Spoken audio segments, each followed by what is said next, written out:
জাহিদের লোক আমাদের লোকগুলোকে মেরে ফেলেছে। আমি ভালো আছি, কিছুদিন অপেক্ষা কর, সময় আসুক, আমি আবার চলে আসবো তোদের মাঝে। ভাই, একটু তাড়াতাড়ি আসো। কবে আসবে? চিন্তা করিস না, সময় হলে আমি আবার ফিরে আসবো। আর ওই জাহিদকে তার শাস্তি দিব।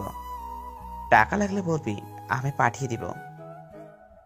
আচ্ছা ভাই, তাহলে এখন রাখি।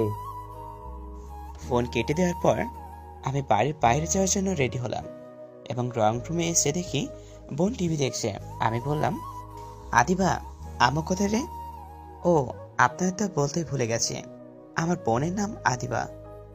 আম্মু তো রান্নাঘরে, কিন্তু কেন? আমি একটু বাইরে যাব। বাহিরে যাবি ভালো কথা, আসার সময় আমার জন্য ফুচকা নিয়ে আনবি, আর না হলে তোকে বাড়িতে ঢুকতে দিব না। সকালে কে যেন আমার দাঁত ভাঙতে চেয়েছিল।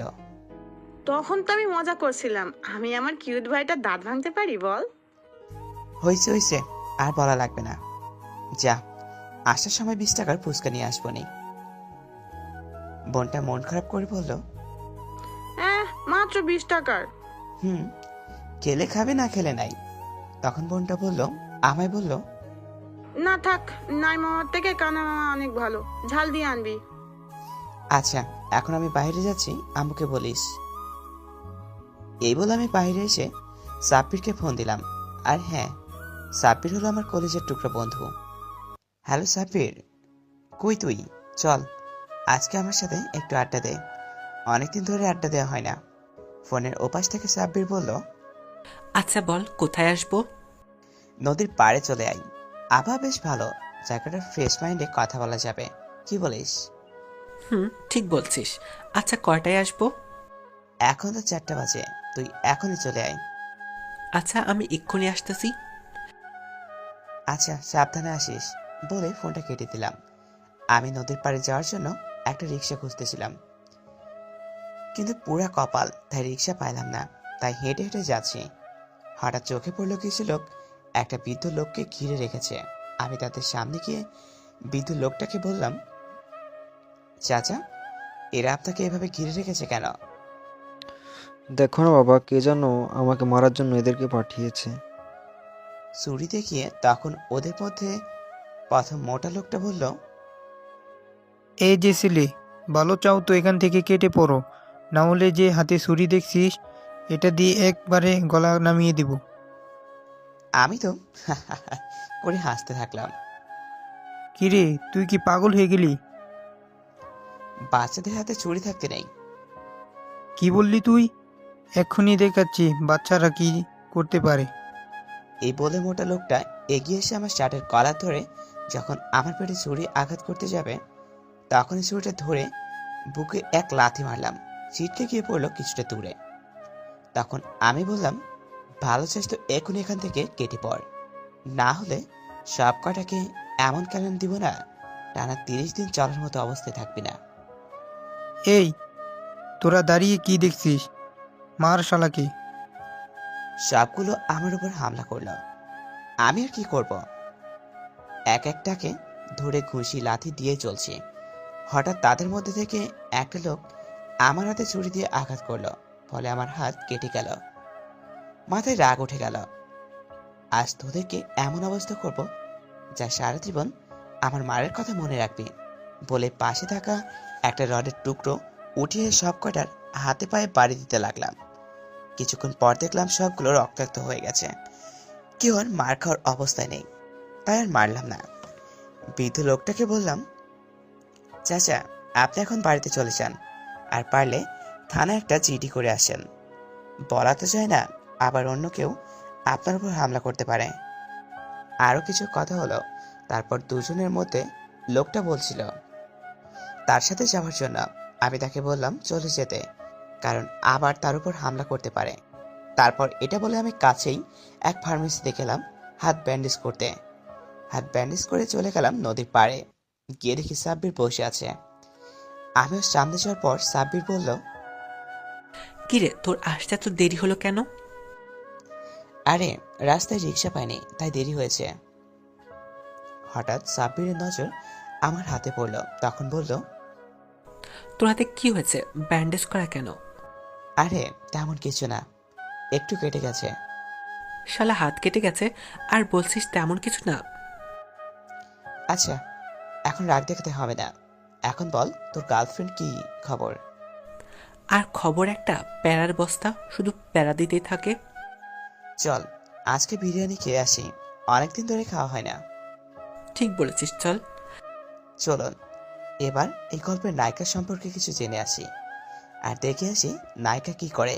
বড়লোক বাবার একমাত্র মেয়ে মায়া। তার মা ছোট থাকতে মারা যায়।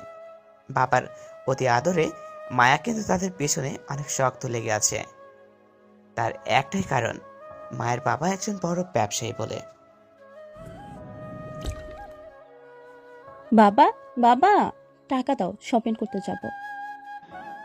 কালকে না 30,000 টাকা দিলাম, সে টাকা কি করেছিস? বন্ধুদের সাথে অনেক জায়গায় হচ্ছি আর খাবার খেয়েছি, তাই টাকা খরচ হয়ে গেছে। এখন তুমি টাকা দাও। আচ্ছা, এই নে আমার কার্ড, যা লাগে নিয়ে নিস। আচ্ছা ঠিক আছে আপু। মায়া, মা, আমি ভাবছি তোর জন্য একটা বডিগার্ড রাখবো। তুই তো জানিস আমার পিছনে কত শত্রু লেগে আছে। আমি চাই না ওরা তোর কোনো ক্ষতি করুক। আচ্ছা রেখো, এখন আমি যাই। এদিকে আমি, দোস্ত, আজকে অনেক ঘোরাঘুরি হয়েছে, অনেক খেয়ে ফেলেছি। এখন আমি বাসায় যাই, আর তুইও বাসায় যা। আচ্ছা, সাবধানে যাবি। আমি বাসার দিকে যাচ্ছি হেঁটে হেঁটে। হঠাৎ মনে পড়লো বোন ফুচকা নিতে বলেছে। এখন যদি ফুচকা না নেই, নিশ্চিত আমার মাথার চুল আজকে ছিঁড়বে। তাই দোকান থেকে 50 টাকার ফুচকা নিলাম। বাসায় পৌঁছে কলিং বেল বাজালাম। আম্মু এসে দরজা খুলে দিল। হঠাৎ কোথা থেকে যেন আদিবা দৌড়ে আসলো, এসেই বলল, আমার ফুচকা কই? আমি চালু করে আমার হাত পিছনে নিয়ে বললাম, কিসের ফুচকা, যা ভাগ। আমি কোনো ফুচকা টুচকা আনি নাই। আচ্ছা, আনিস নাই তাই না? আজকে এই বাড়িতে তোর জায়গা নেই, বাড়ি থেকে এখনই বের হ বলছি। আমি আম্মুর দিকে তাকালাম।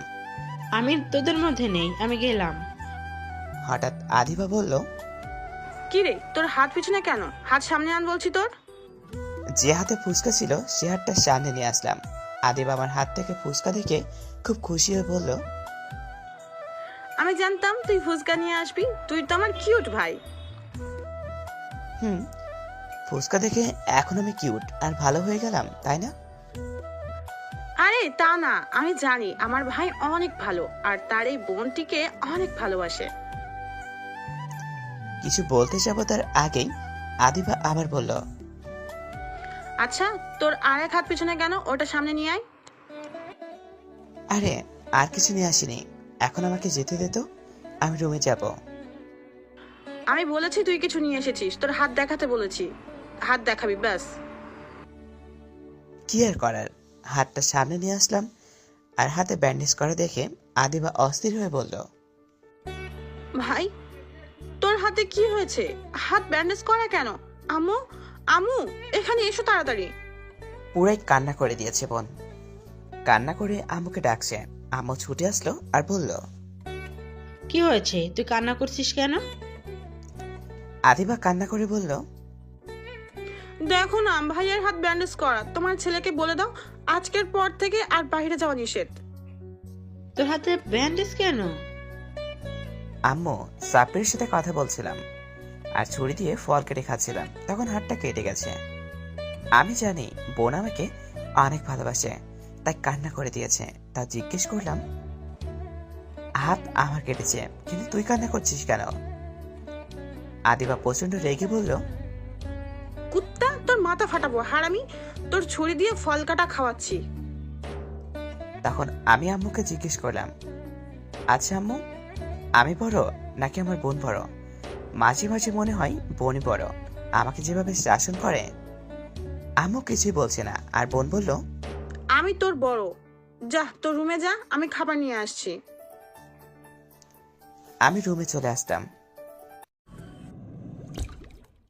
এদিকে মায়ের আব্বু অফিসে গিয়ে মায়ের আব্বু তার সকল স্টাফদের বলল, আমাদের যে করেই হোক এই প্রজেক্টটা আমাদের পেতেই হবে, সো আপনারা একটু মনোযোগ দিয়ে কাজ করবেন প্লিজ। স্যার, আমরা আমাদের বেস্টটা দিয়ে কাজ করব। আপনি নিশ্চিত থাকতে পারেন। আমি আপনাদের থেকে এটাই আশা করেছি। এখন আপনারা যে যার কাজ করেন, আমি এখন আসি। মায়ের আব্বু বাড়িতে যাওয়ার উদ্দেশ্যে রওনা দিল। হঠাৎ মায়ের আব্বুর ফোনটা বেজে উঠল, আর ফোনের ওপাশ থেকে বলল, আমি রাকিব চৌধুরী বলছি, তুমি এই প্রজেক্ট থেকে সরে যাও, নয়তো ভালো হবে না বলছি। আমি সরব না। আমি দেখবো তুই কি করতে পারিস। কাজটা তুই ভালো করলি না। মায়ের আব্বু ফোনটা রেখে তার বন্ধুকে ফোন দিল আর বলল, দোস্ত, তোর চেনা জানা কোনো ছেলে আছে যে ভালো ফাইট করতে পারে? মায়ের আব্বুর বন্ধুর নাম হলো হাসান শেখ। সে বলল, হ্যাঁ আছে তো। আজকে সকালে আমাকে একটা ছেলে বাঁচিয়েছে, একাই 10 জনকে মেরে রক্তাক্ত করে দিয়েছে। ছেলেটাকে আসতে বল, একেই আমার মেয়ের বডিগার্ড রাখতেই হবে। ছেলেটার নাম্বার আমি তখন চেয়ে রেখেছিলাম, যদি কখনো কাজে আসে, কিন্তু আমি এটা বলতে পারছি না ছেলেটা রাজি হবে কিনা। সেটা আমি দেখে নেব, তুই শুধু ছেলেটার নাম্বার দে। আচ্ছা, এই নে তাহলে নাম্বার 013007552। এবার তুই ছেলেটার সাথে কন্ট্যাক্ট কর। আচ্ছা বলে মায়ের আব্বু ফোনটা রেখে দিল। আর হ্যাঁ, মায়ের আব্বুর নাম হলো মাহমুদ আহমেদ। এদিকে আমি শুয়ে শুয়ে ভাবছি, আমাকে কিছু একটা কাজ করতে হবে। আমার পড়াশোনা তো শেষ, আর কতদিন বসে বসে খাবো। এসব যখন চিন্তা করছি, তখনই হঠাৎ বোন এসে বলল, ভাইয়া, ভাইয়া, দরজা খুলো, তোমার জন্য খাবার নিয়ে এসেছি। আমি উঠে দরজা খুলে দিলাম। তখন বোন বলল, তুমি বসো, আমি হাত ধুয়ে তোমাকে খাবার খাইয়ে দিচ্ছি। আমিও চুপ করে বসে রইলাম। বোন হাত ধুয়ে এসে আমাকে খাইয়ে দিচ্ছে আর বলছে, তোমার কিছু হয়ে গেলে আমার সাথে কে ঝগড়া করবে বলো? আমি কাকে ভাইয়া ডাকবো? বোনটা আমার কাঁদো কাঁদো কণ্ঠে বলল, আরে পাগলি বোন আমার, কাঁদে না, আমি তো আছি, আমার কিছু হয় নাই, সামান্য একটু কেটে গেছে, হয়েছে, আর খাবো না। তুই খেয়েছিস? না, এখনো খাইনি, এখন গিয়ে খাবো। আমি তোকে খাইয়ে দিই, তুই খাবার নিয়ে আয়। সত্যি খাইয়ে দিবি? তুই বস, আমি খাবার নিয়ে আসছি।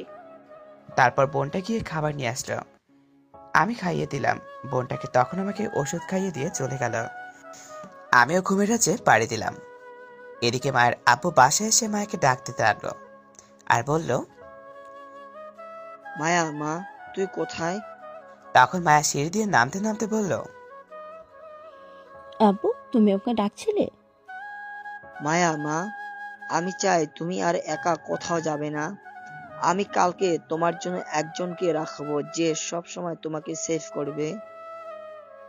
আচ্ছা আব্বু, আমি তোমার সব কথা শুনবো, কোথাও একা যাব না।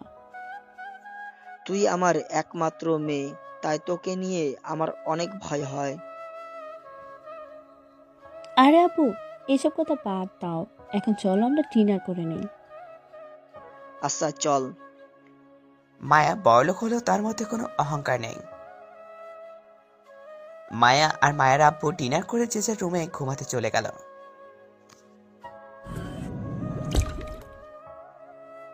এদিকে আমি সকালে শুয়ে আছি, হঠাৎ মনে হলো ভূমিকম্প হচ্ছে।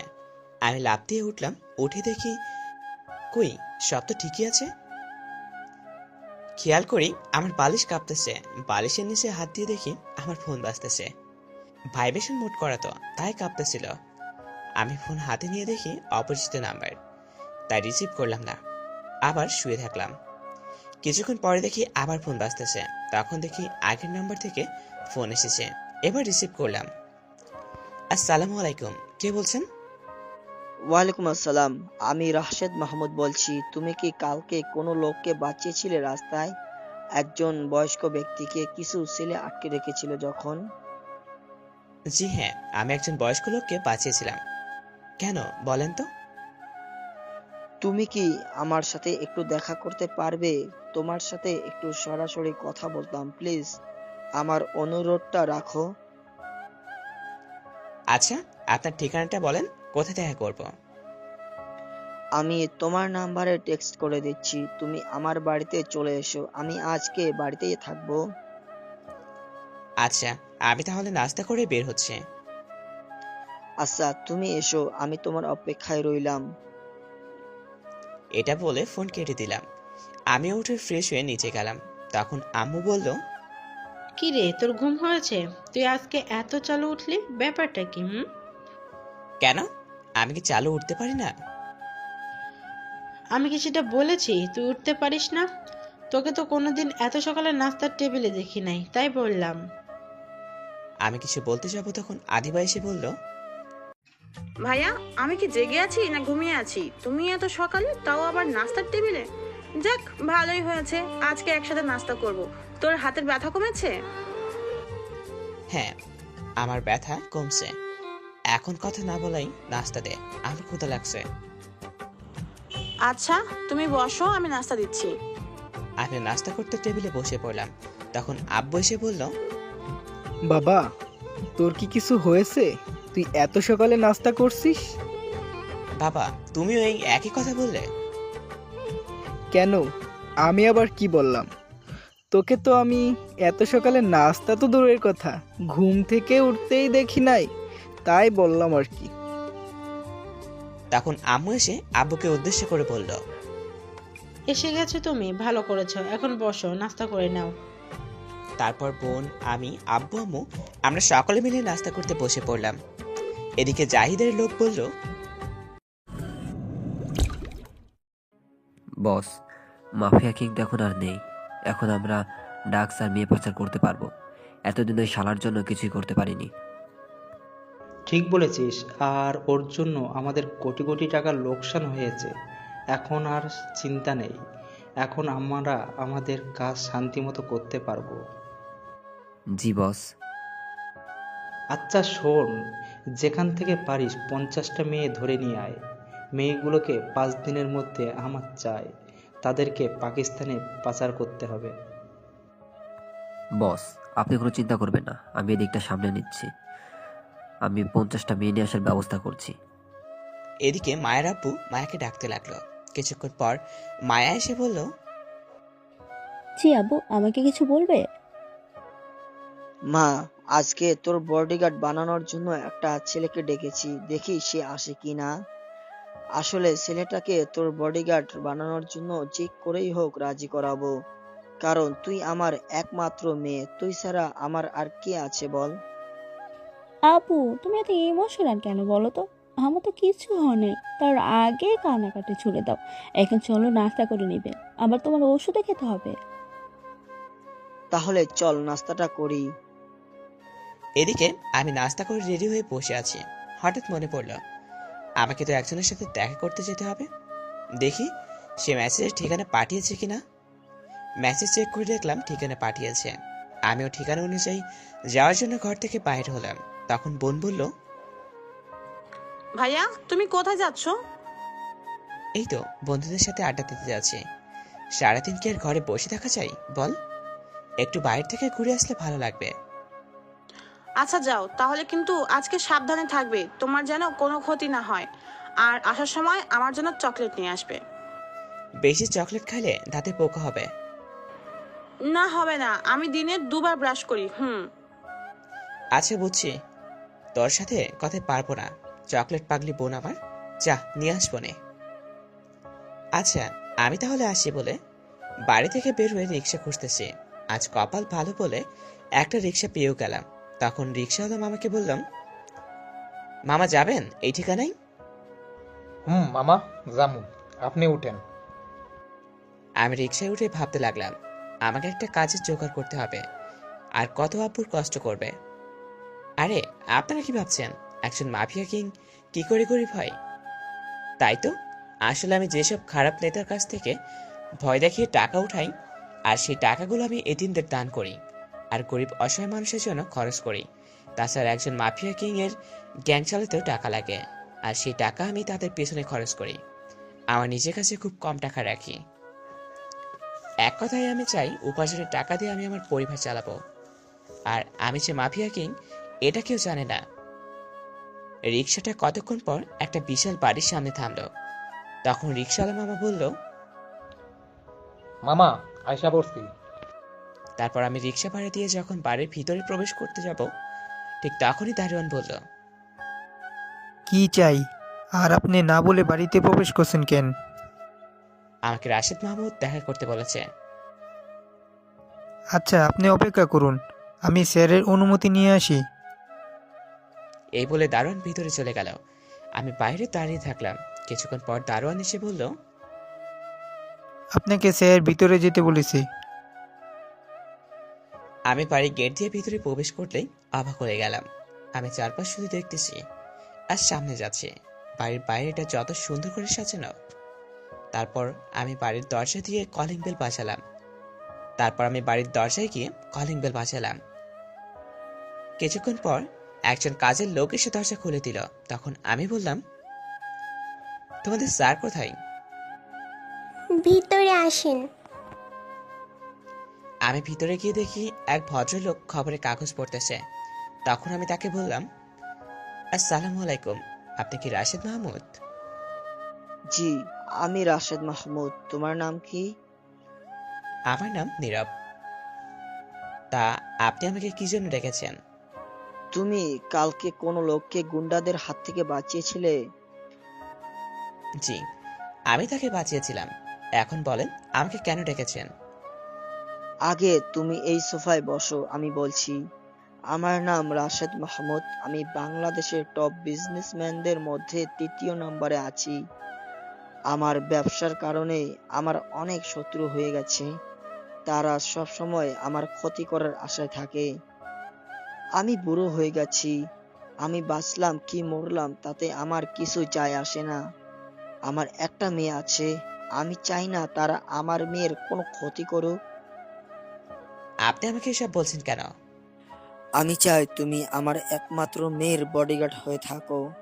প্লিজ বাবা, আমার অনুরোধটা রাখো। আমাকে ভাবার জন্য 2 মিনিট সময় দেন। এখানে ভাবাভাবি আসলো কোথা থেকে? তোমার যত টাকা লাগে আমি দিতে রাজি। আমি কিছুক্ষণ ভেবে দেখলাম, এমনিতেও আমি একটা কাজ করছিলাম, তার চেয়ে ভালো রাজি হয়ে যাই। একজনের উপকার করা হবে, আবার আমার কাজ করা হবে। আমি রাজি। বলেন আমাকে কবে থেকে কাজ করতে হবে? তোমাকে আমাদের বাড়িতে থেকে কাজ করতে হবে। আমার মেয়ে যেখানে যাবে তুমি তার সাথে যাবে, তাকে প্রোটেকশন দিবে। আচ্ছা, তাহলে তো আমাকে এখনই আমার জিনিসপত্র আনতে হবে। তুমি শুধু তোমার পোশাক নিয়ে আসো, আর কিছু আনার দরকার নাই। তোমার রুমে সব পাবে। এখন তুমি আমার মেয়ের সাথে পরিচিত হয়ে নাও। মায়ামা, একটু নিচে আসো তো। মায়া নিচে নেমে তার আব্বুকে বলল, কি হয়েছে আব্বু, আমাকে ডেকেছো কেন? আমি এবার মায়া ম্যামের দিকে তাকিয়ে চোখ সরিয়ে নিলাম, কারণ ম্যাডাম অনেক সুন্দর। ক্রাশ নামক পাশ খাওয়ার ভয়ে চোখটা সরিয়ে নিলাম। মায়ামা, আজ থেকে এই ছেলেটা তোর বডিগার্ড। তুই যেখানে যাবি একে সাথে করে নিয়ে যাবি, কেমন? হঠাৎ মায়া ম্যাডাম আমার দিকে তাকালো আর হাঁ করে তাকিয়ে আছে, চোখের পলক ফেলছে না। ইস, কত কিউট একটা ছেলে।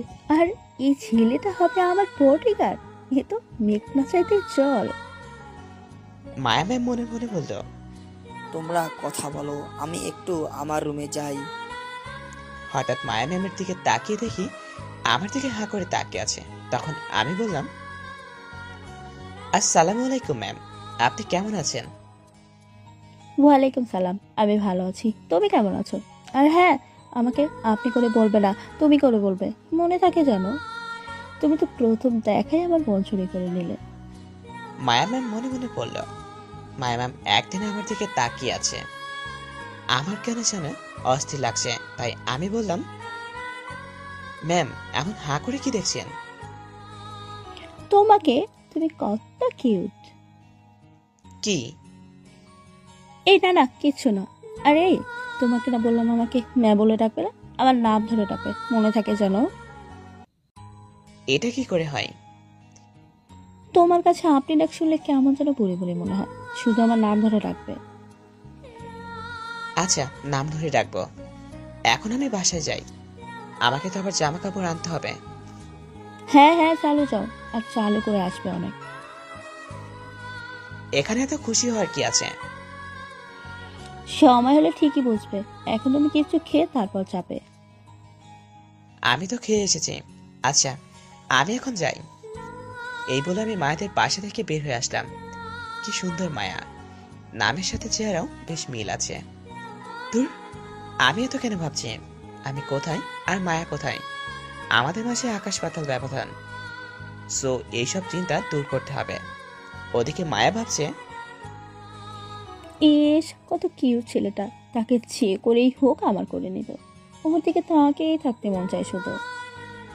এদিকে আমি বাসায় যাচ্ছি মিষ্টি নিয়ে, কারণ আমার একটা চাকরি হয়ে গেছে। আমি বাসায় এসে কলিং বেল বাজালাম, তখন বোন এসে দরজা খুলে দিল আর বলল, আমার চকলেট কোথাও? দাও দাও, আমার চকলেট দাও। এই কেলো করেছে রে, আমি যে চকলেট আনতে ভুলে গেছি। আল্লাহ, এবারের মতো আমাকে বাঁচিয়ে দাও। আমি মনে মনে বললাম, কি এত ভাবতেছো? আমার চকলেট কই? দাও, চকলেট দাও। আমার হাতে মিষ্টি ছিল, তখন আমি বললাম, এই দেখ, তোর জন্য মিষ্টি এনেছি। প্রত্যেক দিনই তো চকলেট খাস, আজ না হয় মিষ্টি খা। কিন্তু আমার যে মিষ্টি ভালো লাগে না। তুমি আমার জন্য চকলেট আনো নাই? আমি তো জানতাম না তুই মিষ্টি পছন্দ করিস না। যা, কালকে তোর জন্য বেশি করে চকলেট আনবো। এখন আম্মু কোথায়? আম্মুকে ডাক দে। বলেই আমি সোফায় বসে পড়লাম। আদিবা আম্মুকে ডাক দিল, তখন আম্মু এসে বলল, কি হয়েছে, ডাকছিস কেন? আম্মু, আমার চাকরি হয়ে গেছে, এ নাও মিষ্টি। আজকে আমাকে জামা কাপড় গুছিয়ে যেতে হবে। অফিস থেকে আমাকে থাকার জন্য ব্যবস্থা করে দিয়েছে, তাই। মিথ্যা বললাম, যদি বলতাম বডিগার্ডের কাজ করব, তাহলে আমাকে জীবনে কাজ করতে দিবে না, তাই। হঠাৎ দেখি বোন মন খারাপ করে উপরে চলে গেল। ভালোই হলো, তোর একটা চাকরির ব্যবস্থা হয়েছে। এই বয়সে তোর আব্বুকে অনেক কষ্ট করতে হয়। এখন থেকে আর করতে হবে না। আচ্ছা, আমি উপরে গেলাম। এই বলে আমি উপরে আমার রুমে এসে কিছু কাপড় আর কিছু জিনিস একটা ব্যাগে নিয়ে নিলাম। একটু শুয়ে থাকি, সকালে তো তেমন ঘুমানো হয় নাই। এই বলে শুয়ে থাকলাম। জাহিদের লোক জাহিদের কাছে যাওয়ার পর বলল, কয়টা মেয়ে জোগাড় করেছিস মনে আছে তো? 50টা মেয়ে লাগবে 5 দিনের মধ্যে। একদিন তো চলেই গেল। বস, আজকে মাত্র 8জন জোগাড় করেছি। তাদের ঘুমের ইঞ্জেকশন দিয়ে ঘুমিয়ে পেরেছি। মাত্র 8 জোড়া করেছিস? আমি যদি 5 দিনের মধ্যে 50টা মেয়ে না পাই, তাহলে তোদেরকে ওপরে পাঠিয়ে দেব, মনে থাকে যেন। এদিকে ঘুমিয়ে আছে, হঠাৎ ফোনটা বেজে উঠল। ফোন রিসিভ করে যা শুনতে পেলাম তার জন্য আমি মোটেও প্রস্তুত ছিলাম না। তাহলে শুনুন কি বলছে ফোনের অপর পাশ থেকে। আসসালামু আলাইকুম, কে বলছেন? আমি রাশেদ মাহমুদ বলছি। ও স্যার, আপনি বলেন, তা কি জন্য ফোন দিয়েছেন? আমার মেয়ে তোমাকে দেখার জন্য পাগল হয়ে গিয়েছে। শুধু বলছে তুমি কখন আসবে। জানি না ওর হঠাৎ করে কি হলো। এটা আবার কেমন কথা? মা তার আব্বুর ফোন থেকে ফোন কেড়ে নিয়ে বলল, তুমি আসবে নাকি আমি তোমাদের বাড়িতে যাব? তোমাকে আনার জন্য সেই কখন থেকে তোমার অপেক্ষা করছি, অথচ তুমি আসছো না। তুমি ঠিক আছো তো? ম্যাডাম, আপনার কি হয়েছে? আপনি এভাবে কথা বলছেন কেন? আর আমি ঘুমিয়েছিলাম, তাই আসতে পারিনি। আমি কিছুক্ষণ পর চলে আসবো। তোমাকে না বললাম আমাকে ম্যাম বলবে না? আর একবার ম্যাম বললে তোমার খবর আছে। এখন তুমি চালো আমাদের বাড়ি চলে আসো। আচ্ছা, আসতেছি। এই বলে আমি ফোনটা রেখে দিলাম। আর এদিকে মায়া মনে মনে বলল, শয়তান, কুত্তা, নীলাই বান্দরটা ফোন কেটে দিল।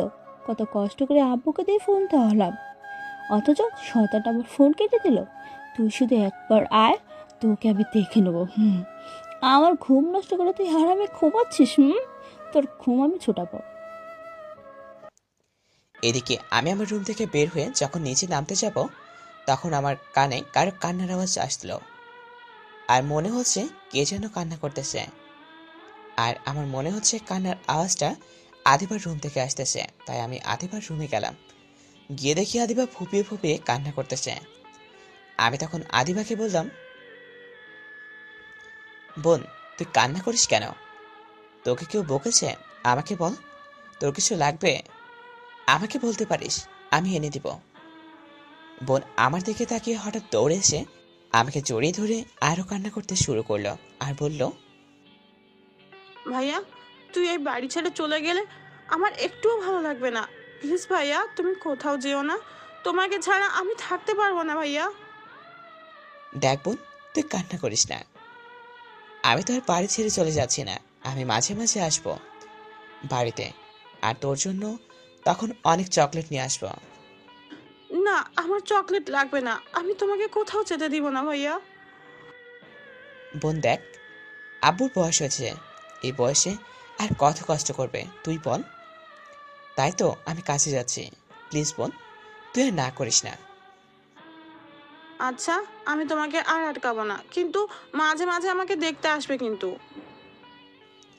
আচ্ছা এবার বল, দুপুরে খেয়েছিস নাকি না খেয়ে শুধু কান্না করতেছিস?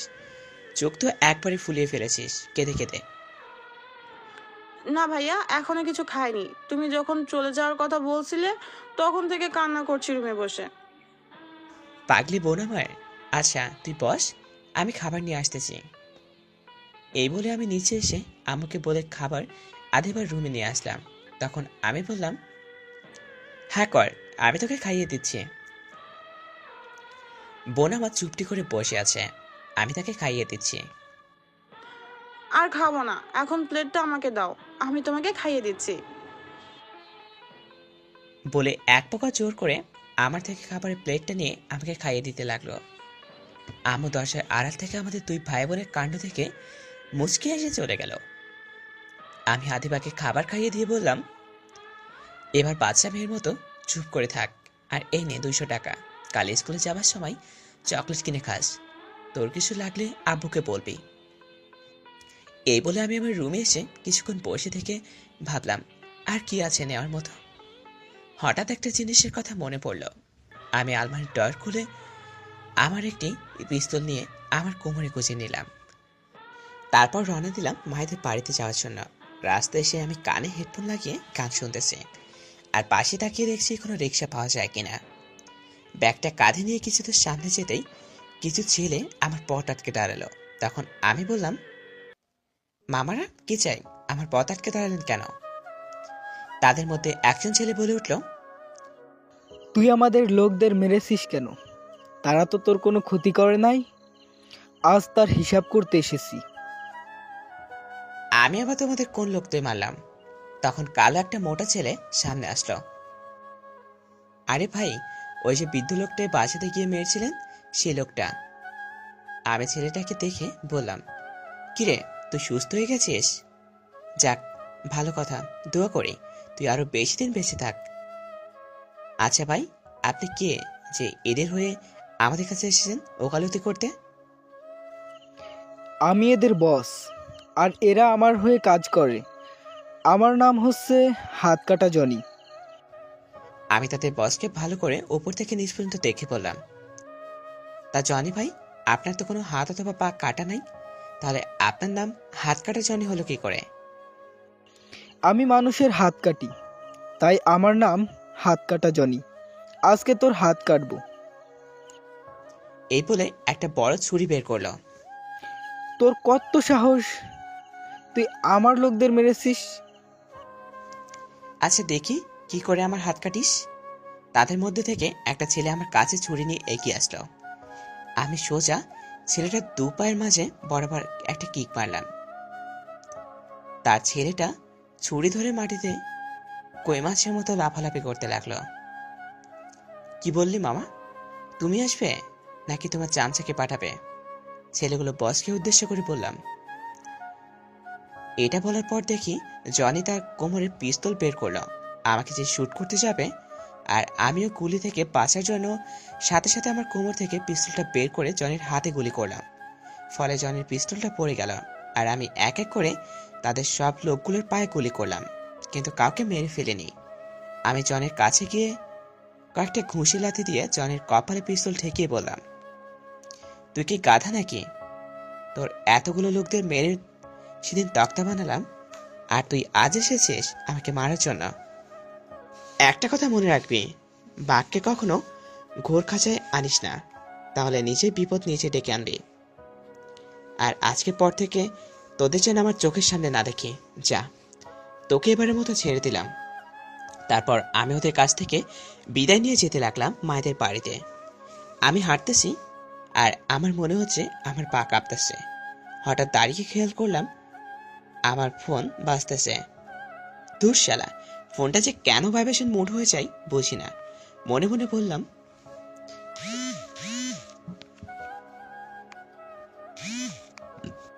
ফোনের দিকে তাকিয়ে দেখি আমার গ্যাংয়ের লোক মাসুম ফোন দিয়েছে। ফোনটা রিসিভ করলাম। আসসালামু আলাইকুম ভাই, আপনি কেমন আছেন? ভাই একটা খবর পেয়েছি যে জাহিদ নামের এক মাফিয়া সে আমাদের দেশ থেকে 50টা মেয়ে পাকিস্তানে পাচার করবে। ওয়ালাইকুম আসসালাম। আচ্ছা, মেয়ে পাচার হবে সেটা তুই কি করে জানলি? ভাই আপনি কি ভুলে গেলেন বাংলাদেশের কম বেশি সব মাফিয়াদের কাছে আমাদের গুপ্তচর আছে। ভুলে গেছিলাম। আচ্ছা, কবে পাচার হবে এটা জানতে পেরেছিস? জি ভাই, আর 2 দিন পর পাচার হবে। এই যে ঠিকানা থেকে এটা পাচার করা হবে। ওই দিন আমরা সময় মতো পৌঁছে যাব ওই ঠিকানায়, আর মেয়েদের তো বাঁচাবই, সাথে ওই হারামের বাচ্চা জাহিদকেও শিক্ষা দিব। এটা বলে আমি ফোন কেটে দিলাম। আমি হাঁটতে হাঁটতে মাদের পাশে এসে দরজায় বেল দিলাম, আর সাথে সাথে দরজা খুলে দিল। মনে হয় কেউ দরজার পাশে দাঁড়িয়েছিল। তাকে দেখে মায়া ম্যাডাম দরজা খুলে আমার দিকে রাগী দৃষ্টিতে তাকিয়ে আছে। তখন আমি বললাম, ম্যাম, আমার দিকে তাকিয়ে আছেন কেন? আমি কি কোনো ভুল করেছি? আর আপনি দরজার পাশে দাঁড়িয়েছিলেন কেন? কারো অপেক্ষা করছিলেন বুঝি? তোমার এত দেরি হলো কেন আসতে? সে কখন থেকে তোমার জন্য দাঁড়িয়ে আছি। ম্যাম, আমার জানা মতে আমি তো এমন কোনো কাজ করি না যে আপনি আমার জন্য এখানে দাঁড়িয়ে থাকবেন। আমার মনটা চুরি করে এখন বলে আমি এমন কোনো কাজ করি নেই যে আমার জন্য দাঁড়িয়ে থাকবেন। মায়া ম্যাডাম আস্তে আস্তে বলল, ম্যাম কি বললেন? শুনতে পাইনি, একটু জোরে বলবেন। না কিছু না। এই তোমাকে না বললাম আমাকে তুমি করে বলবে? আরে একবার যদি ম্যাম বলেছিস তোকে ফোন করে ফেলবো। না না থাক, আর ম্যাম বলবো না। এখন আমাকে আমার রুমটা দেখিয়ে দিন। আমি অনেক ক্লান্ত, একটু বিশ্রাম নেব আর কি। আচ্ছা তুমি আমার সাথে আসো। আমি মায়ের পিছন পিছন যেতে লাগলাম। আমাকে আমার রুম দেখিয়ে দিয়ে মায়া বলল, আজ থেকে এটা তোমার রুম, তুমি এখন বিশ্রাম নাও। আর তোমার কিছু লাগলে আমাকে বলবে। আর ওই দেখো দেয়ালে ওটা কি? যে আমি দেওয়ালে কি আছে তা দেখার জন্য তাকালাম, মায়া হঠাৎ আমার গালে কিস করে দৌড় দিয়ে চলে গেল। আমি তো বরফের মতো জমে গেছি। মনে হয় হয়তো 2 মিনিট ঘুমিয়েছিলাম। এখন তো আর ম্যাম বলা যাবে না, তাই এখন থেকে মায়া বলবো। আমি মনে মনে বললাম, এটা কি হলো? মায়া আমাকে কিস কেন করলো? না, আমি এসব কি ভাবছি? এখন আমার ঘুমানোর প্রয়োজন। তার আগের রুমটাকে একটু গোছানো দরকার। তারপর আমি রুমটাকে গুছিয়ে শুয়ে পড়লাম। এদিকে মায়া ভাবতেছে। মায়া মনে মনে বলল, ইস, এটা আমি কি করলাম? ওকে যে কিস করেই ফেললাম। ও এখন কি ভাবে? যা আবার ভাবুক, আমি তো ওকে আমার মতো আদর দিয়েই যাব। তার আগে জানতে হবে তার কোনো গার্লফ্রেন্ড আছে কিনা। এদিকে আমি, এই তুমি আমার কাছে আসবে না? কেন, কি হয়েছে জানো? আসো, তোমাকে একটু আদর করি। না, তোমার আদর আমার দরকার নেই। আমার বউ আমাকে আদর করবে। তাহলে আমি তোমাকে আমার বর ভেবে আদর করি। আমি না বলতে যাব তার আগে মেয়েটি 4 ঠোঁট এক করে দিল। আমি শুধু করছি। আমি মেয়েটির শক্তির সাথে পেরে উঠছি না। হঠাৎ মেয়েটি আমার ঠোঁটে কামড় দিল। আমি আহ বলে চোখ মেলে তাকিয়ে দেখি আমি বিছানায় শুয়ে আছি। ও, আমি তার মধ্যে এতক্ষণ স্বপ্ন দেখলাম। কি আর কমো, দুঃখের কথা। পিওর সিঙ্গেল তো, তাই মনে মনে এসব স্বপ্ন দেখলাম। আমি ফোনটা হাতে নিয়ে দেখলাম 7টা বাজে। কিছুক্ষণ ফোন ঘাটাঘাটি করে বসে রইলাম। হঠাৎ মনে হলো কে যেন দরজায় টোকা দিল। আমি দরজায় তাকিয়ে দেখি মায়া মাথা নিচু করে দাঁড়িয়ে আছে। কিছু বলবেন? না, তোমার সাথে একটু গল্প করতে এসেছি। আচ্ছা, ভিতরে আসেন, বলেন কি গল্প করবেন? আমি তো কোনো গল্প পারি না। আচ্ছা, তোমার পরিবারে কে কে আছে? আমার পরিবারের আব্বু আম্মু, আমার একটা ছোট বোন আছে। তা তোমার কোনো ছিপ নেই? না, এসব আজব প্রাণী আমি রাখি না। আমি জাতীয় পিওর সিঙ্গেল। সত্যি তোমার গার্লফ্রেন্ড নেই? অনেকটা খুশি হয়ে মায়া বলল, না নেই। মায়া মনে মনে বলল, যাক বাবা, বাঁচা গেল। এখন তো আর আমার কোনো চিন্তাই রইল না। কালকেই তোমাকে আমার মনের কথা বলে দেব। বলা তো যায় না কোন পেতনি এসে তোমাকে আমার কাছ থেকে কেড়ে নেয়। কি এত ভাবছ? না কিছু না, চলো ডিনার করে আসি। আচ্ছা চলো। আমি আর মায়া নিচে গেলাম। ডিনার করতে যেয়ে দেখি মায়ের আব্বু সবাই বসে আছে। তখন মায়া তার আব্বুকে বলল, আব্বু তুমি কখন আসলে? এই তো কিছুক্ষণ আগে আসলাম। তা তুমি তোমার জিনিসপত্র নিয়ে আসছো?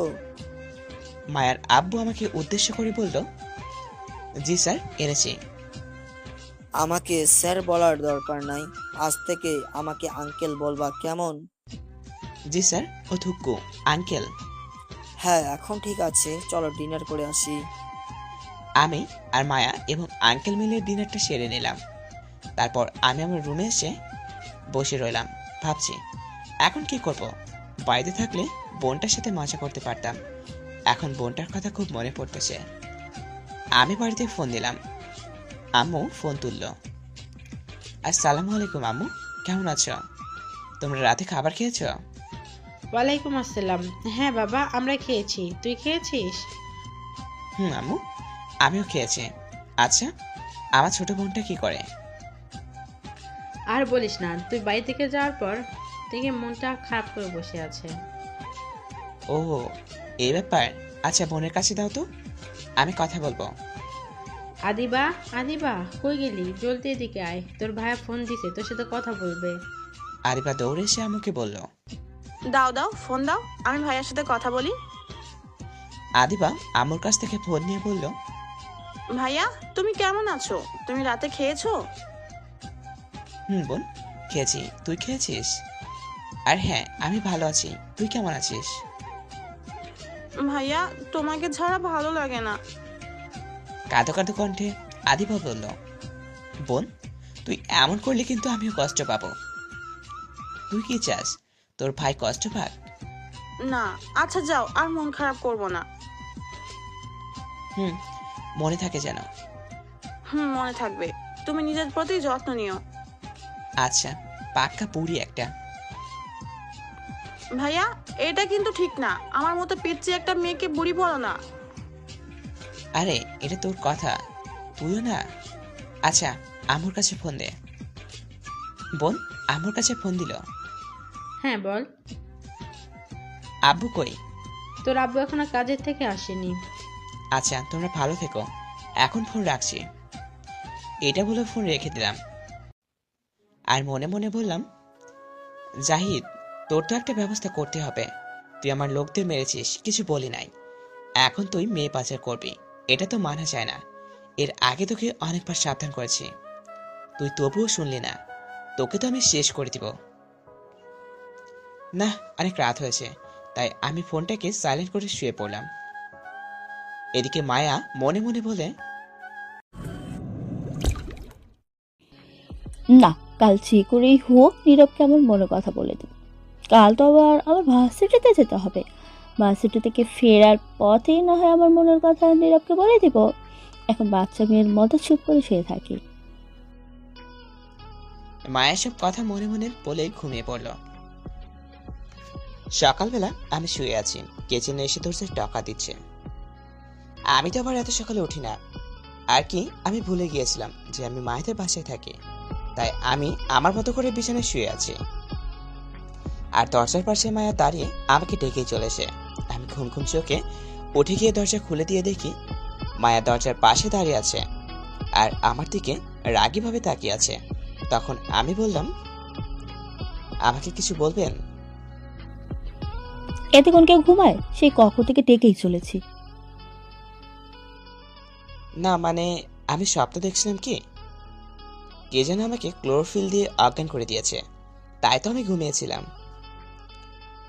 এখন মজা করার সময় না, চালু রেডি হয়ে নিচে আসো, আমাকে আবার ভার্সিটি যেতে হবে।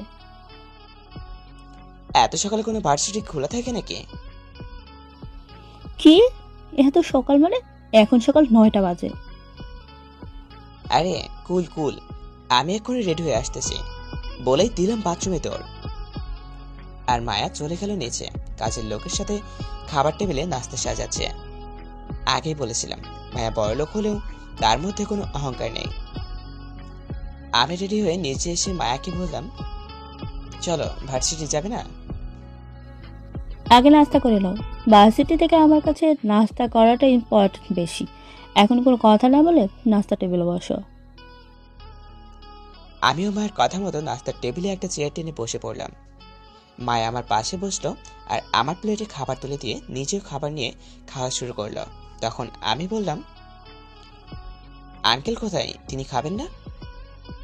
আবু তো অফিসে গেছে, আজকে একটা জরুরি মিটিং আছে, তাই আজকে একটু চালু গেছে। ও আচ্ছা। খাওয়ার সময় বেশি কথা বলতে নেই, এখন চুপচাপ করে খাও। আমি আর মায়া খাবার শেষ করে 5 মিনিট বিশ্রাম নিয়ে রওনা হলাম ভার্সিটির উদ্দেশ্যে। দরজার সামনে এসে মায়া বলল, একটা কথা বলবো? এতক্ষণ এতগুলো কথা বললে, তখন অনুমতি নিয়েছিলে যে এখন নিচ্ছ? আর আমার জানা মতে মালিক কখনো কর্মচারীকে কিছু বলার জন্য কর্মচারীর অনুমতি নেয় না, বরং আদেশ করে। কি বলে তুমি? আমি কি তোমাকে আমার কর্মচারী ভেবেছি? তুমি এই কথাটা বলতে পারলে? আর কখনো এই কথা বলবে না, মনে থাকে যেন। আচ্ছা ঠিক আছে, আর বলবো না। এখন বলো কি যেন বলবে বলেছিলে? আমি কি এমন কথা বললাম যার জন্য কান্না করা লাগে? আমার জানা মতে বড়লোক মেয়েরা অহংকারী হয়, আর এখানে দেখি মায়া তার উল্টো। মায়ের মধ্যে কোনো অহংকারই নেই। আমি মনে মনে বললাম, তুমি গাড়ি চালাতে জানো? হ্যাঁ আমি গাড়ি চালাতে জানি। তাহলে আমার পিছনে পিছনে আসো। আমি মায়ের পিছন পিছনে যেতে লাগলাম। মায়া আমাকে একটা ব্ল্যাক কালারের গাড়ির সামনে নিয়ে গেল আর বলল, এটা আমার পছন্দের গাড়ি, আমি ছেড়ে এই গাড়িটা এখনো কেউ চালানি। এখন থেকে এই গাড়িটা তুমি চালাবে, আর আমি যেখানে যাব আমাকে সেখানে নিয়ে যাবে। আচ্ছা। এখন গাড়িতে বসো, আর এই নাও গাড়ির চাবি। মায়া আমাকে গাড়ির চাবি দিয়ে গাড়ির সামনের সিটে বসে পড়ল। আমি গাড়ির ড্রাইভিং সিটে বসে গাড়ি স্টার্ট দিলাম আর মায়াই বলা ভার্সিটিতে নিয়ে যেতে লাগলাম। আমি ড্রাইভিং করছি আর মায়া তার মতো করে কথা বলে যাচ্ছে। আমি তো মনে মনে বললাম, মেয়ে মানুষ এত কথা বলতে পারে? মায়াকে না দেখলে জানতেই পারতাম না। একবার কথা বলা শুরু করলে থামার নামই নেই। আমি গাড়িটি নিয়ে গিয়ে ভার্সিটির মাঠে থামালাম।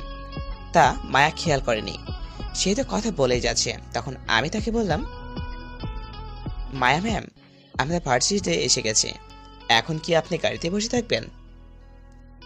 ও, আমরা তো তাড়াতাড়ি এসে পড়লাম, আমি তো খেয়ালই করলাম না। এত কথা বললে কি আর খেয়াল থাকে? তার মানে তুমি কি বলতে চাইছো, আমি বেশি কথা বলি? এখন কি এখানে ঝগড়া করবেন নাকি ক্লাসে যাবেন? তোমাকে পরে মজা বোঝাবো। তুমি গাড়ি পার্কিং করে চাইলে আশেপাশে থেকে ঘুরে আসতে পারো। মায়া গাড়ি থেকে নেমে ক্লাসের দিকে চলে গেল আর আমি গাড়ি পার্কিং করে ভার্সিটির মাঠে কিছু গাছ দেখা যাচ্ছে, সেখানে আবার বসার জন্য বেঞ্চ আছে। আমি সেখানে গিয়ে চুপ করে বসে পড়লাম। আমি আশেপাশে তাকিয়ে দেখি কিছু মেয়ে আমার দিকে হাঁ করে তাকিয়ে আছে আর একে অপরের সাথে ইশারে কি যেন বলছে। কোনোদিন কি ছেলে দেখে নাই নাকি আমার দিকে এভাবে তাকানোর কি আছে? আমি মনে মনে বললাম। আমি মাথা নিচু করে ফোন টিপতেছি, এদিকে মায়া তার বান্ধবীর কাছে যাওয়াই বলল, কি রে মায়া, কখন আসলি? মায়ের বান্ধবীর নাম হলো নীলা, রিমা আর রুমি। এই তো মাত্রই আসলাম। তখন ক্লাসে বেল পড়ে গেল। মায়া আর মায়ের বান্ধবী ক্লাস চলে গেল। একে একে সব ক্লাসগুলো শেষ করে মায়া তার বান্ধবীর কথা বলতে বলতে ক্লাসরুম থেকে বাইর হতে লাগলো। দোস্ত, আর কতদিন মায়ের পিছনে ঘুরবি? ভার্সিটির বকেটে ছেলে আকাশ সে মায়াকে পছন্দ করে, আর তার বন্ধু হচ্ছে রনি, রাকিব, হাসান। রনি জিজ্ঞেস করলো আকাশ কে। আজকেও আবার প্রপোজ করব, যদি রাজি না হয় তাহলে ওর ইজ্জত কেড়ে নিব। তখন তো ওর আমায় বিয়ে করতেই হবে, না হলে সমাজে আর মুখ দেখাতে পারবে না। আর আমিও একটা শর্তে রাজি হব, যদি মায়ের সব সম্পত্তি আমার নামে করে দেয় তো। দোস্ত, তোর মাথায় এত সুন্দর বুদ্ধি আসে কিভাবে? ওই দেখ, মায়া আসছে। হাসান, কিছু গোলাপ ফুল নিয়ে আয় তো। মায়া কথা বলতে বলতে ভার্সিটির মাঠে চলে আসলো। তখন নীলা আমাকে দেখিয়ে বলে উঠল, মায়ের দেখ, ছেলেটা কত কিউট না? ছেলেটাকে আমি এক্ষুনি প্রপোজ করব। এই খবরদার, এই কাজটা করিস না। ও তোদের চিজু হয়, বুঝলি? আমি ওকে ভালোবাসি, আর ও আমার সাথেই ভার্সিটিতে এসেছে। ও, তুই কত লাকি রে, এত কিউট একটা ছেলে পেয়েছিস। এদিকে হাসান কিছু গোলাপ ফুল এনে আকাশের হাতে দিল। আকাশ ফুল নিয়ে সোজা মায়ের সামনে গিয়ে দাঁড়ালো আর বলল, মায়া, আমি তোমাকে ভালোবাসি।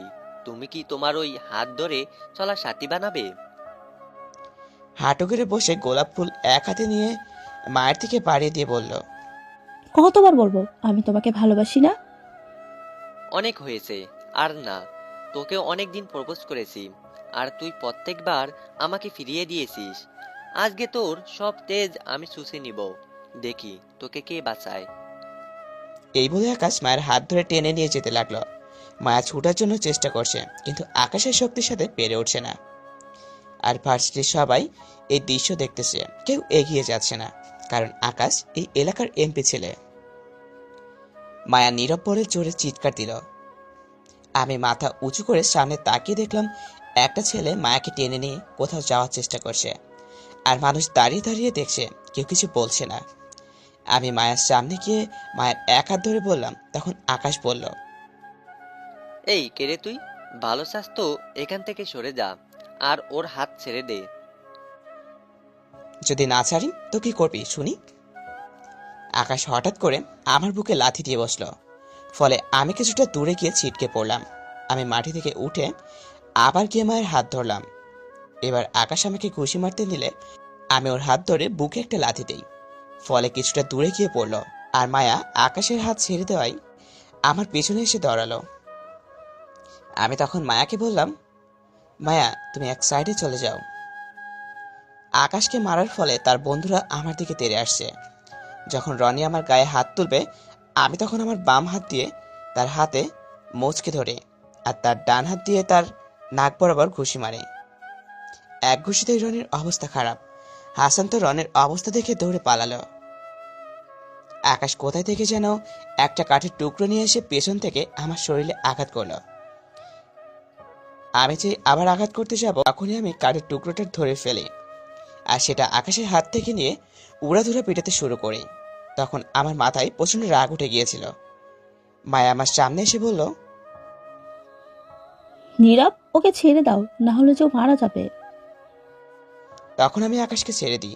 মায়াকে বললাম, তুমি গাড়িতে গিয়ে বসো, আমি আসতেছি। মায়া চলে গেল। আমার কথা শুনে আমি আকাশের কলার ধরে তুলে বললাম, আর কখনো যেন তোকে মায়ের আশেপাশে না দেখি, আর যদি দেখি সেদিন তোর শেষ দিন। আমি পকেট থেকে ফোন বের করে এমপিকে ফোন দিলাম। ফোন রিসিভ করার পর বললাম, এমপি সাহেব, আমি কিংয়ের লোক বলছি, আর তোর ছেলেকে সাবধান করে দে, আজকের পর থেকে যেন কোনো মেয়েকে ডিস্টার্ব না করে। আজকে তো শুধু ওষুধ দিলাম, আরেকদিন দেখলে একবারে জানে মেরে দিব। না না, আমার ছেলেকে মারবেন না, আমি ওকে সাবধান করে দিব। মনে থাকে যেন। এই বলে ফোন রেখে দিলাম। অন্ধকার দুনিয়ায় সবাই আমাকে এক নামে চিনে, কিং। কিংয়ের লোক বললাম যাতে কেউ না জানতে পারে আমি মাফিয়া কিং। আমি গাড়ির সামনে এসে দেখি মায়া গাড়িতে চুপ করে বসে আছে। আমিও গাড়িতে বসে গাড়ি স্টার্ট দিয়ে বাড়িতে চলে আসলাম। মায়া আসার সময় একটা কথা বলে নাই। মায়া গাড়ি থেকে নেমে আমাকে বলল, হাত মুখ ধুয়ে আসো, দুপুরে খাওয়া লাগবে তো। আমি হ্যাঁসূচক মাথা নাড়িয়ে ওপরে আমার রুমে চলে আসলাম, আর ফ্রেশ হয়ে নিচে এসে দেখি মায়া নাস্তার টেবিলে চুপ করে বসে আছে। আমাকে দেখে মায়া বলল, আমার পাশে চেয়ারে বসো। আমি মায়ের পাশে বসলাম। মায়া আমাকে খাবার বেড়ে দিলেও নিজেও নিয়ে খাওয়া শুরু করলাম। খাবার খেয়ে আমি সোজা আমার রুমে চলে আসলাম। এসে একটা ঘুম দেবো ভাবছি, তখনই দেখি মায়া আমার রুমের দরজায় সামনে দাঁড়িয়ে আছে। কিছু বলবেন? হ্যাঁ, বলার জন্যই তো এসেছি। তাহলে বলেন, কি বলবেন? না মানে, বলেছিলাম কি, আমি তোমাকে ভালোবাসি। আমি তোমাকে ছাড়া থাকতে পারবো না। বলে দৌড়ে এসে আমাকে জড়িয়ে ধরল। আমি তো বরফের মতো পুরো জমে গেছি। আমি মায়াকে আমার কাছ থেকে ছাড়িয়ে বললাম, দেখো মায়া, এটা তোমার আবেগ, আর কিছু না। তুমি আমার জীবনে জড়ালে কষ্ট ছাড়া আর কিছু পাবে না। আমি গরিব ঘরের সন্তান, আর তুমি পরলোক পাবার একমাত্র মেয়ে। তাই বলছিলাম, আমাকে ভুলে যাও। না, আমি তোমাকে বলতে পারবো না। তুমি আমাকে যেখানে রাখবে আমি সেখানেই থাকতে পারবো। আর এটা আমার আবেগ না, আমি যথেষ্ট বড় হয়েছি। আমার কাছে ভালো সেটা আমি বুঝি। এখন তুমি আমাকে ফিরিয়ে দিও না। তুমি কিন্তু এমন করলে আমি এখনই বাড়ি ছেড়ে চলে যাব। না, তুমি কোথাও যাবে না, তুমি এখানেই থাকবে। তাহলে আমাকে ভালোবাসার কথা বলতে পারবে না? তাহলে আমি এখানেই থাকবো। মায়া আচ্ছা বলে কান্না করতে করতে চলে গেল। আপনারা কি ভাবছেন আমি মায়াকে ভালোবাসি না? আসলে আমিও মায়াকে অনেক ভালোবাসি, কিন্তু মায়ের সাথে আমার আকাশ পাতাল ব্যবধান। তাছাড়া মায়ের আব্বু কখনো মায়াকে আমার হাতে তুলে দিবে না। আমি বসে বসে যখন ভাবতেছি, তখন আমার ফোনটা বেজে উঠল। ফোনের দিকে তাকিয়ে দেখি মাসুম ফোন করেছে। ফোনটা রিসিভ করে বললাম, হ্যাঁ মাসুম, কি বলবি বল। ভাই, আজকে রাত 8টায় জাহিদ এই ঠিকানা থেকে মেয়ে পাচার করবে। আচ্ছা, আমি বিকেলে আমাদের গোডাউনে চলে আসব। সবাইকে বলে দে, সবাই যেন উপস্থিত থাকে। আচ্ছা ভাই, আমি এখনই সবাইকে বলে দিচ্ছি। এই বলেই ফোনটা কেটে দিল। আমিও ফোনটাকে বিছানায় রেখে একটা ঘুম দিলাম। আর মায়া রুমে বসে কান্না করতেছে। এদিকে আমু, আমু, ভাইয়াকে বলো কিছুদিনের জন্য বাড়িতে আসতে। আচ্ছা, বলে দেখবো নি, যদি পারে তাহলে একবার যেন বাড়িতে আসে। তার পাগলি বোনটা তার ভাইকে মিস করতেছে। এদিকে আমি ঘুম থেকে উঠে দেখি 3টা বাজে। আমি ফ্রেশ হয়ে আমি মায়ার রুমের সামনে এসে দরজায় টোকা দিলাম আর বললাম, মায়া, তুমি কি ভিতরে? একটু এখানে আসতে পারবে? মায়া আমার সামনে এসে দাঁড়ালো। মায়ের চোখ ফুলে গেছে। ফর্সা মানুষ, অতিরিক্ত কান্নার কারণে চোখ ফুলে গেছে। তোমার এই অবস্থা কেন? তুমি তা ভালো করেই জানো। না, আমি জানি না, আর জানার প্রয়োজন করি না। দরজা তো খোলাই ছিল, তুমি ভেতরে আসলে না কেন? না বললে একটা মেয়ের রুমে প্রবেশ করা ঠিক না। এই রুমের এবং এই রুমে যে থাকে তার প্রতি তোমার অধিকার আছে। কিরকম? আমি তোমার হবু বউ। দেখা যাবে। আচ্ছা, এসব কথা বাদ দাও তো এখন। আমি একটু বাইরে যাব, আমার আসতে রাত হতে পারে। আজকের জন্য তুমি না হয় একটু কোথাও যেও না? কেন আমি একা যেতে পারবো না? তুমি একা বের হলে তোমার ক্ষতি হতে পারে। আমার ক্ষতি হলে তোমার কি? কারণ আমি তোমাকে কি বলো, বলো, থেমে গেলে কেন? বলো, কি বলতে চেয়েছিলে, প্লিজ বলো। কিছু না, প্লিজ আমার এই কথাটা রাখো। আমার একটা জরুরি কাজ আছে। আজকের দিনটার জন্য না হয় একটু স্যাক্রিফাইস করো। আমি তোমার জন্য সব কিছু করতে পারি। এটা করলেই হবে, আর কিছু করা লাগবে না। এটা বলে আমি রওনা দিলাম গোডাউনের উদ্দেশ্যে। আমি গোডাউনে 6টা বাজে পৌঁছালাম। আমার সব উদ্দেশ্য করে বললাম, তোরা তৈরি হয়ে থাক। আজকে রাত 8টায় এই ঠিকানায় গিয়ে কিছু মেয়েদের উদ্ধার করতে হবে। তখন সবাই হ্যাঁ বলল। তখন আমি মাসুমকে বললাম, মাসুম, দেখ তো আমাদের কাছে যথেষ্ট বন্দুক এবং গুলি আছে কিনা। ভাই, আমাদের কাছে সব কিছুই আছে। আচ্ছা ঠিক আছে, এখন দেখ তো কয়টা বাজে। ভাই, এখন তো 7টা বাজে। সবাই রেডি হয়ে নাও, এখনই আমরা রওনা দিব। আচ্ছা ঠিক আছে ভাই। আমি এবং আমার লোক নিয়ে হাজির হলাম আমার গুপ্তচরের বলা ঠিকানায়। সেখানে যেয়ে দেখি জাহিদ কালো স্যুট পরা দুজন লোকের সাথে কথা বলছে, আর আমরা আড়াল থেকে তা দেখছি। জাহিদের পাশেই মেয়েগুলো দাঁড়িয়ে আছে, তাদের সবার মুখে টেপ দিয়ে আটকানো। জাহিদ কালো স্যুট পরা লোকদের সাথে হাত মিলিয়ে এক এক করে সব মেয়েদের কন্টেনারের মধ্যে ঢুকাতে লাগলো। যখন সব মেয়ে কন্টেনারের মধ্যে ঢুকিয়ে কন্টেনারের দরজা আটকালো, তখন আমি আমার লোকদের বললাম, শুরু করো অ্যাকশন। আমার কথা মতো আমার সব লোকরা দৌড়ে গেল আর গুলি করতে লাগলো। আর এমন আচমকা আক্রমণের জন্য জাহিদ প্রস্তুত ছিল না, ফলে তার অনেক লোক গুলি লেগে নিহত হলো। জাহিদ পালানোর চেষ্টা করলে কিন্তু পারল না। তার আগেই আমার লোক তাকে ধরে আমার সামনে নিয়ে আসলো। জাহিদ আমাকে দেখে চমকে উঠে কাঁপা শুরু করলো। তখন আমি বললাম, কিরে কাঁপাকাঁপি শুরু করলি কেন? তোর জ্বালায় কি কিছুদিন শান্তিতে থাকতেও পারবো না? আর তুই আমার লোকদের মেরেছিস কেন বল? জাহিদের কপালে পিস্তল রেখে বললাম,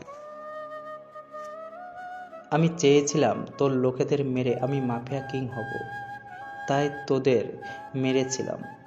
আর আমি মনে করেছিলাম তুই হয়তো মারা গেছিস।